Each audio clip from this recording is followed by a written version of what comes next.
Hello student, विद्या के platform पर एक बार फिर से आपका स्वागत है और यहाँ पर हम डिस्कस करेंगे चैप्टर 11 और ये है आपका विनिर्माण उद्योग। इसे भी सेम हमने दो पार्ट्स में डिवाइड किया है, पार्ट 1 एंड पार्ट 2। तो जो पार्ट 1 में हमें टॉपिक्स देखने हैं वो है आपके विनिर्माण का क्या महत्व है। तो सबसे पहले हम डेफिनेशन देखेंगे, विनिर्माण का मतलब क्या होता है और उसका क्या इंपॉर्टेंस, क्या महत्व है। कृषि आधारित उद्योग कौन कौन से हैं और खनिज आधारित उद्योग कौन कौन से हैं, उसके बाद हम वो देखेंगे। तो जल्दी से देखते हैं। सबसे पहले विनिर्माण उद्योग। तो विनिर्माण उद्योग का मतलब है कि ऐसा उद्योग, विनिर्माण का मतलब ही क्या है, तो विनिर्माण का मतलब है कच्चे माल को मूल्यवान उत्पाद में बदलना। उसे हम कहते हैं विनिर्माण, या इसे हम कहते हैं वस्तु निर्माण। जैसे कॉटन है, कपास है, उसको शर्ट में बदलना, तो वो कहलाएगा आपका विनिर्माण। जहां पर होता है उस जगह को हम बोलते हैं विनिर्माण उद्योग। जैसे लकड़ी से कागज का निर्माण, गन्ने से चीनी का निर्माण, लोहा अयस्क से इस्पात, बॉक्साइट से एल्यूमिनियम का निर्माण, ये सब किसके उदाहरण है? आपके विनिर्माण उद्योग के। नौ, द्वितीय क्षेत्र में लगे लोग कच्चे माल से परिष्कृत वस्तुओं का निर्माण करते हैं और यही कच्चे माल से परिष्कृत वस्तुओं का निर्माण ही क्या कहलाता है? विनिर्माण उद्योग कहलाता है या विनिर्माण कहलाता है। अब जो है विनिर्माण का भाई महत्व क्या है, तो बहुत इंपॉर्टेंट है। कच्चे माल से फाइनल प्रोडक्ट बनाना या कच्चे माल से किसी उत्पाद का बनना बहुत जरूरी है। क्यों जरूरी है? पहला, जो विनिर्माण उद्योग होता है कृषि के आधुनिकीकरण को संभव बनाता है। अगर विनिर्माण उद्योग नहीं होगा तो कृषि का आधुनिकीकरण नहीं हो पाएगा। और द्वितीयक तथा तृतीयक सेवाओं में रोजगार उपलब्ध कराता है। द्वितीयक सेवाएं कौन सी होती हैं? जहां पर इंडस्ट्री, उद्योग में सामान बनता है। तो पहला आपका कौन सा होता है? प्राइमरी, यानी कि प्राथमिक। प्राथमिक में क्या करते हैं? खेती करना, पशुपालन करना, ये सब आता है प्राथमिक में, प्राथमिक रोजगार में। द्वितीयक में क्या आता है? कच्चे माल से फाइनल गुड्स बनाना। और तृतीयक में आता है इनके लिए सेवाएं देना, जैसे पढ़ाना, डॉक्टरी या फिर लॉयर, ये सब किसके अंदर आते हैं? तृतीयक रोजगार के अंदर आते हैं। किसी भी चीज को बनाया, जैसे बिस्किट बनाया, बिस्किट बना आपका किससे? आटे से। आटे से बिस्किट बनाना किसके अंदर आएगा? द्वितीयक के अंदर। अब बिस्किट को जो बेच रहा है बेकरी वाला, बेकरी वाला किसके अंदर आएगा? तृतीयक के अंदर। तो अगर विनिर्माण नहीं होगा तो ना तो आपका बिस्किट बनाने वाला होगा और ना बिस्किट बेचने वाला होगा, तो जो दो रोजगार होंगे वो क्या हो जाएंगे? खत्म हो जाएंगे। ठीक है। और अगर ऐसा हुआ तो कृषि पर ही दबाव बनता चला जाएगा। फिर सारे के सारे लोग क्या करेंगे? जब बिस्किट नहीं बना पा रहे हैं, बिस्किट बन नहीं रहा है, तो बिस्किट बिक नहीं रहा है, तो फिर सारे के सारे लोग क्या करेंगे? कृषि ही करेंगे। और जब सब कृषि करेंगे, सब एक ही काम को करेंगे, तो एक ही काम पर दबाव बनता चला जाएगा। दूसरा, क्यों जरूरी है विनिर्माण? औद्योगिक विकास बेरोजगारी तथा गरीबी उन्मूलन की आवश्यक शर्त है।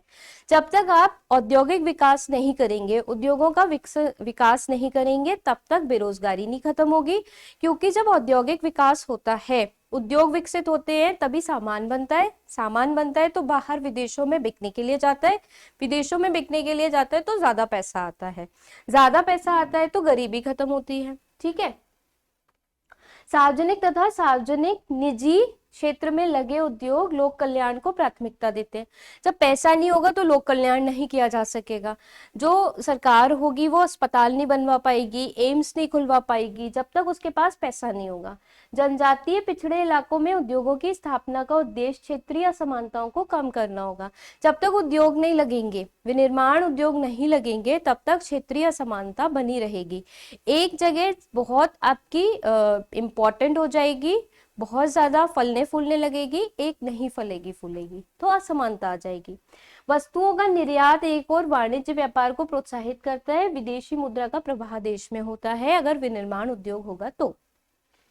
विकास तेज होगा, कच्चे माल से अधिक मूल्यवान वस्तुओं का निर्माण करते हैं। देखिए, अगर कच्चा माल होता है उससे, जैसे फॉर एग्जाम्पल 1 लीटर दूध का जो भाव होता है, 1 किलो खोए का भाव उससे कई गुना ज्यादा होता है। तो अगर हम विनिर्माण नहीं करेंगे, पनीर का भाव भी उससे कई गुना ज्यादा होता है, तो अगर हम विनिर्माण नहीं करेंगे तो हमें अच्छे मूल्य नहीं मिलेंगे। जब अच्छे मूल्य नहीं मिलेंगे तो गरीबी दूर कैसे होगी? ठीक है। तो इसीलिए बहुत जरूरी है विकास के लिए कि विनिर्माण किया जाए। इसीलिए हम कह रहे हैं विनिर्माण उद्योग हमारे लिए बहुत महत्वपूर्ण है। अब अगर हम कहें तो उद्योगों को विनिर्माण कहाँ होता है? उद्योग में होता है।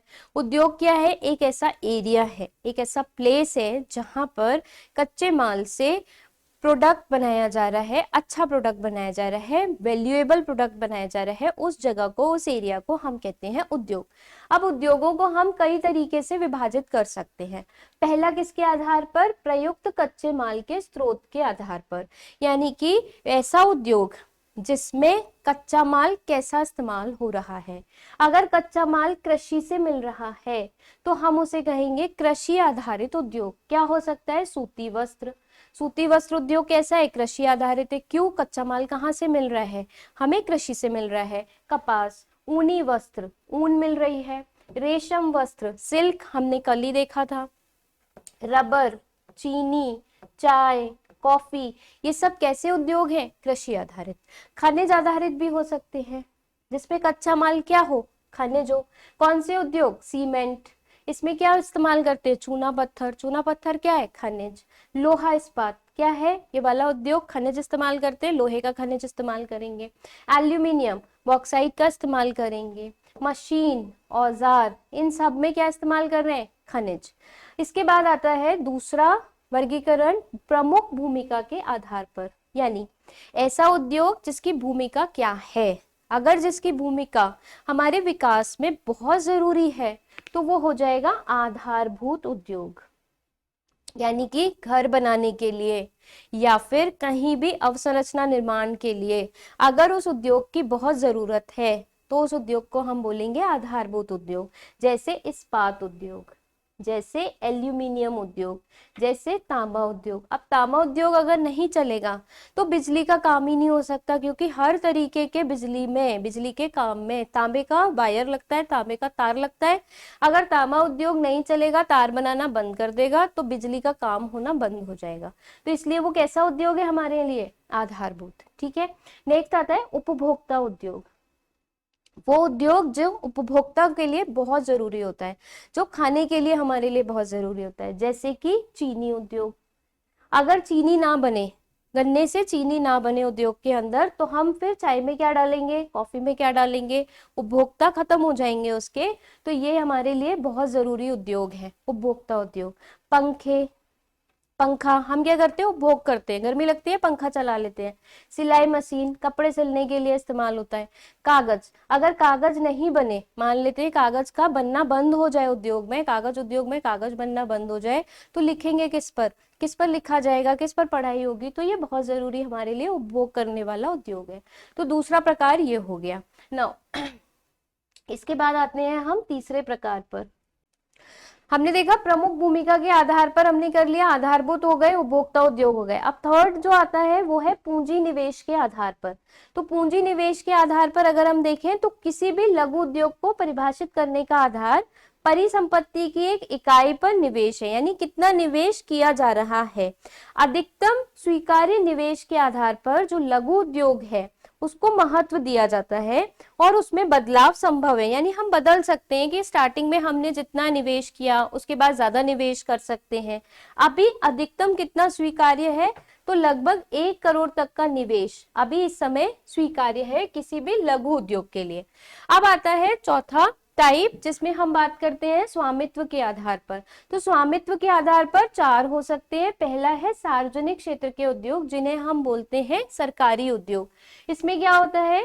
सरकारी एजेंसी के पास में संचालन की शक्ति होती है, जैसे कि भारत हेवी इलेक्ट्रिकल लिमिटेड, भेल, steel authority of India limited, ये किसकी कंपनी है? सरकार की। तो इसीलिए हम इसे क्या बोलते हैं? सार्वजनिक क्षेत्र के उद्योग।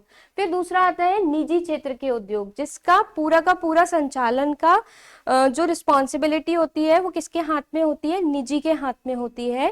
जो प्राइवेट होता है उसके हाथ में होती है, जैसे कि आपको पता है बजाज, अंबानी, रिलायंस वाले हो गए, देन जियो हो गया, टावर उद्योग हो गया, ये सब कैसे हैं? निजी, जो संचालन खुद ही कर रहे हैं। नेक्स्ट आता है संयुक्त। संयुक्त में क्या होता है? कुछ संचालन सरकार करती है, कुछ करता है निजी। संचालन से यहाँ पे मतलब है जो पूंजी लगी हुई है वो सरकार की भी लगी हुई है और निजी की भी लगी हुई है, ऐसे को हम बोलते हैं संयुक्त, दोनों से मिल करके, जैसे ऑयल इंडिया लिमिटेड। ठीक है। नेक्स्ट आता है सहकारी। सहकारी में क्या होता है, सभी की पूंजी बराबर लगी होती है, सब एक दूसरे को कोऑपरेट कर रहे होते हैं, सबकी पूंजी बराबर लगी होती है, जैसे कि महाराष्ट्र का चीनी उद्योग। और सब मिल करके, सभी लोग मिल करके क्या कर रहे होते हैं, उत्पादन कर रहे होते हैं, और मेन जो कच्चा माल है उसको बने हुए माल में बदल रहे होते हैं। अब नेक्स्ट आता है इसके बाद कच्चे तथा तैयार माल की मात्रा के आधार पर। कच्चा माल कितना तैयार हुआ है, तैयार माल कितना बना है, कच्चा कितना लगाया था, तैयार कितना हुआ है, इसके आधार पर पहला आता है भारी उद्योग।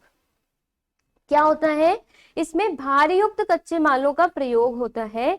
लोहा इस्पात उद्योग क्या करते हैं, भारी भारी जो आपके कच्चा माल है उसका इस्तेमाल हो रहा है, इसीलिए हम इसे बोल रहे हैं भारी उद्योग। तो कच्चा माल कैसा है यहाँ पे, भारी। हल्के उद्योग क्या होते हैं, जो कच्चा माल है वो हल्का होता है, जैसे विद्युतीय उद्योग। कच्चा माल क्या है यहाँ पर, पानी, विद्युत बन रही है, पानी से हल्का कुछ नहीं है, तो पानी कैसा है, हल्का है। तो तैयार जो माल है वो भारी, लेकिन जो कच्चा माल है वो कैसा है, हल्का है।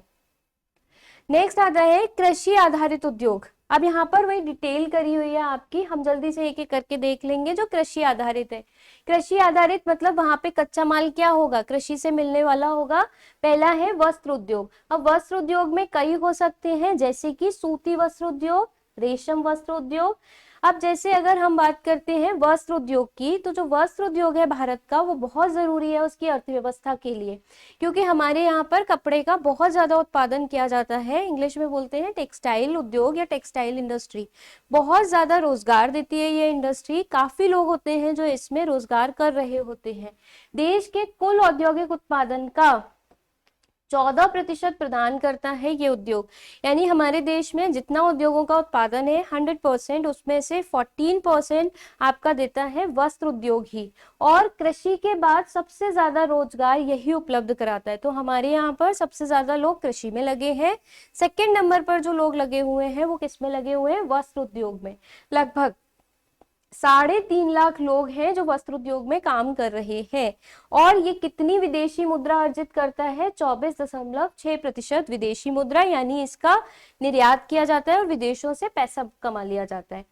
सकल घरेलू उत्पाद यानी कि जीडीपी में भारत के में वस्त्र उद्योग की भागीदारी कितनी है, 4% है। और ये देश का एकमात्र ऐसा उद्योग है जो कच्चे माल से लेकर अंतिम उत्पाद तक पूरी तरीके से भारत में ही बनता है। हर रूप में भारत पूरी तरीके से इसमें आत्मनिर्भर है, कुछ भी हमें बाहर से लेने की इसके लिए जरूरत नहीं पड़ती है। कैसे होता है आपका वस्त्र उद्योग के अंदर काम, तो अगर हम देखें सबसे पहले कैसे बनता है, तो सबसे पहले आपका सूत होता है, धनाई कुताई होगी, जैसे रेशा उत्पादन हुआ, यहाँ से रेशा उत्पादन से उसकी धुनाई कताई हुई, फिर बुनाई हुई, बुनाई के बाद वस्त्र बना, वस्त्र के बाद उसकी रंगाई होती है, उस पर कलर किया जाता है, कलर होने के बाद फाइनल जो प्रोडक्ट होता है, वस्त्र होता है, वो बन जाता है। बुनाई के बाद एक आपका थान वाला जो कपड़ा होता है वो बन जाता है। धुनाई और कताई होती है, उससे क्या बन जाता है, सूत। सूत मतलब धागा बन जाता है।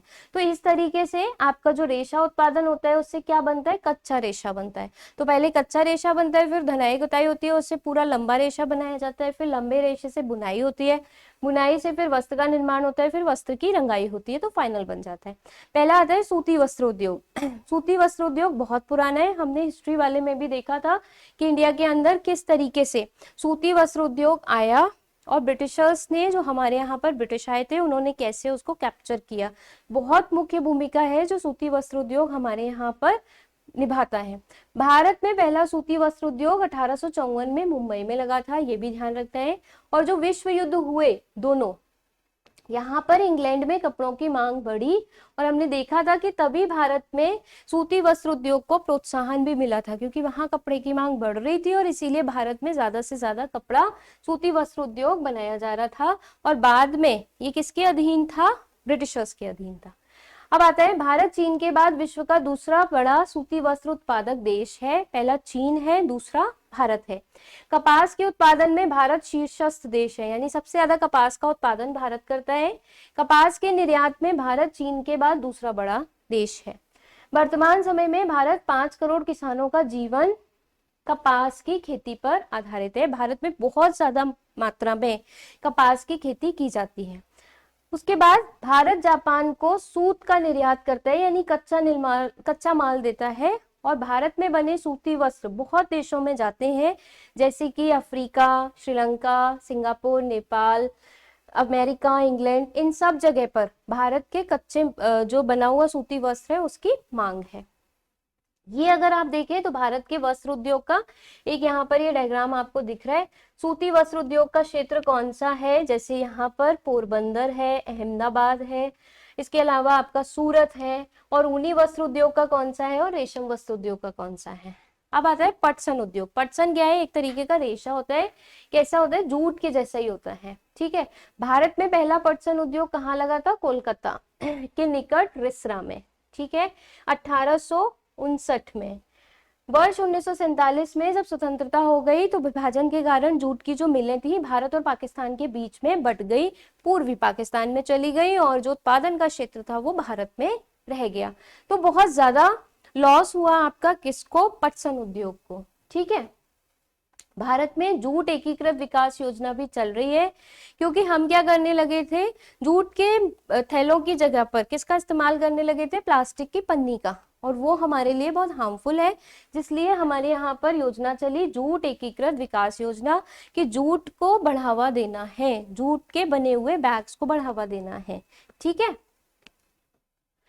जूट को हम क्या बोलते हैं, सुनहरा रेशा, बहुत इंपॉर्टेंट है। जूट को बोलते हैं सुनहरा रेशा, और ये पर्यावरण हितैषी होता है, नवीकरणीय होता है और जैविक रूप से निम्नीकृत होने वाला है, इसीलिए इसका इस्तेमाल ज्यादा से ज्यादा किया जाना चाहिए। प्लास्टिक की जगह पर हमें इसका इस्तेमाल करना चाहिए। नेक्स्ट आता है चीनी उद्योग। तो भारत चीनी उत्पादन में विश्व में दूसरे स्थान पर है, ध्यान रखना है।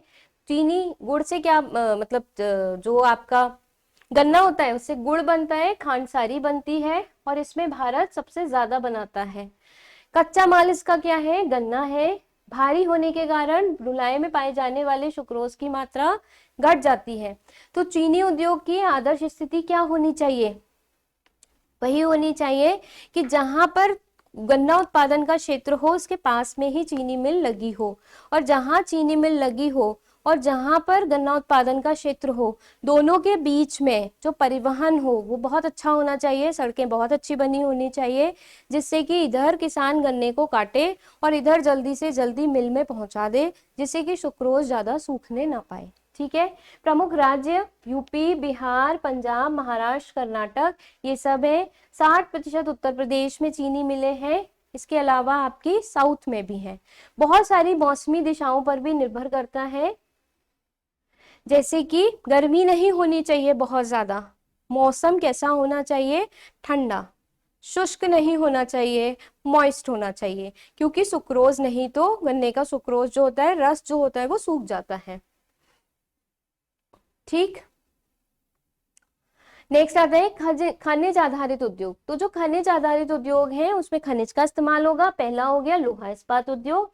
लोहा इस्पात उद्योग के लिए आपका हुआ किस किस चीज का इस्तेमाल करते हैं लोहे को इस्पात बनाने में या लोहा अयस्क बनाने में, तो लोहा अयस्क, कोकिंग कोल, चूना पत्थर, इनका इस्तेमाल किया जाता है। अनुपात क्या होता है, 4:2:1 बहुत पूछा जाता है। इस्पात को कठोर बनने के लिए मैंगनीज, हमने पहले ही देखा, मैंगनीज का इस्तेमाल करते हैं। ठीक है, इस्पात निर्माण की प्रक्रिया कुछ इस तरीके से होती है। तो कच्चे माल का संयंत्रों में परिवहन कर देते हैं, लोहा अयस्क को गलाया जाता है, चूना पत्थर डाला जाता है, मैल हटाया जाता है, फ्रॉथिंग हटा दी जाती है, फिर ढलवा लोहा बन जाता है इससे। उसके बाद में क्या होता है, इस्पात बनता है, मैंगनीज डाला जाता है और उसके बाद उसको धातु का आकार दे दिया जाता है। इस तरीके से निर्माण होता है इस्पात का, स्टील का। ठीक, अब कुछ इस्पात उद्योग अगर हम देखें, लोहे इस्पात उद्योग, तो ये है आपके सारे के सारे, अच्छे से यहाँ पर देखें तो कौन कौन से हैं, जैसे राउरकेला, जमशेदपुर, बोकारो, दुर्गापुर, ये सारे के सारे, सेलम, भद्रावली, विजयनगर, ये सारे के सारे आपके क्या है, इस्पात के उद्योग हैं भारत के अंदर। ठीक, नेक्स्ट आता है आपका, इसमें ऐसा कुछ बहुत जरूरी नहीं है कि किन किन चीजों पर निर्भर करता है। आज इतना ही रखते हैं, इससे आगे का हम करेंगे नेक्स्ट वाले पार्ट में। तो हमने मेन क्या देखा यहाँ पर, उद्योगों के बारे में देखा, इस्पात उद्योग देख लिया, क्या क्या जरूरी चीजें हैं, कहाँ कहाँ पर मिलता है। 4:2:1 में आपकी 3 चीजें होती हैं इसके अंदर। आप लोग इसको एक बार रिवाइज करिएगा और पढ़ते रहिए। Thank you so much.